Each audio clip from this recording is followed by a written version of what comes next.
Avec 544 800 hectares, la forêt wallonne occupe entière du territoire de la région.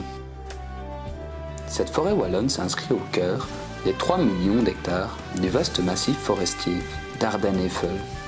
Le poids économique de cette forêt est considérable. 7200 entreprises et indépendants représentent près de 17 000 emplois et génèrent un chiffre d'affaires annuel de l'ordre de 4,5 milliards d'euros. Au-delà de ce poids économique, la forêt wallonne offre également un potentiel important en matière de biodiversité, de stockage de carbone et d'accueil du public. En effet, même si le phénomène est assez récent, la forêt n'est plus seulement envisagée sous le seul angle économique. Son intérêt environnemental et social fait aujourd'hui partie intégrante des fonctions qui lui sont reconnues. La forêt belge, en ce qui me concerne, je crois que la priorité est bien évidemment que la forêt belge réponde à ses rôles principaux, rôle économique, rôle social et rôle environnemental. Ça me semble être une base bien réelle. Mais je pense que la forêt belge doit avant tout être vouée à produire du bois de qualité. La forêt a une place très importante au sein de notre société. Ce qui est vrai au niveau régional l'est également au niveau sous-régional, à commencer par la province de Luxembourg. La forêt luxembourgeoise s'étend sur 230 000 hectares, ce qui représente 42% de la superficie de la forêt wallonne. 52% du territoire de la province de Luxembourg est recouvert de bois et de forêts. Au niveau économique, notre province produit 1 945 000 m3 de bois par an, ce qui représente 55% de la production wallonne.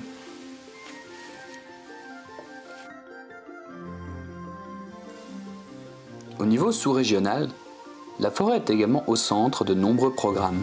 Les projets menés par les parcs naturels, les projets LIFE, tels que celui mené sur le massif de Saint-Hubert, les projets de valorisation touristique des massifs forestiers, ou encore les projets leaders, au sein desquels des GAL travaillent sur de nombreuses thématiques, telles que l'agroforesterie, le bois énergie, l'impact paysager des forêts, ou encore la forêt légendaire. La place grandissante qu'occupe la forêt au sein de nos territoires se traduit dans l'évolution de la politique forestière. On se base en fait sur 3 documents essentiels. Il y a le code forestier, tout d'abord.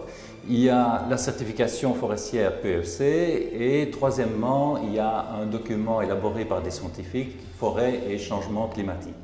Les grands principes en fait, du code forestier existaient, somme toute, un temps soit peu, mais ici le code forestier en fait, les a vraiment officialisés, donc c'est particulièrement important. Longtemps cantonnée dans une approche spécifique, aussi bien sur le plan européen que wallon, la politique forestière est devenue une composante essentielle du développement durable. Le code forestier, l'inventaire permanent des ressources forestières de Wallonie, ou encore le comptoir forestier, sont quelques-uns des nombreux outils qui existent pour favoriser la biodiversité, pratiquer une sylviculture plus respectueuse du milieu naturel et concilier les rôles économiques, écologiques et sociaux de la forêt.